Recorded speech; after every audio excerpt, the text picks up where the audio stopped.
unay activity sa ako. Pasit lang.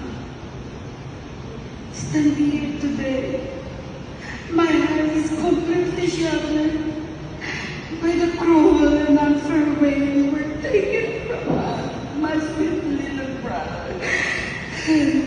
You did not deserve this, and the world is vastly darker without your beautiful, innocent life.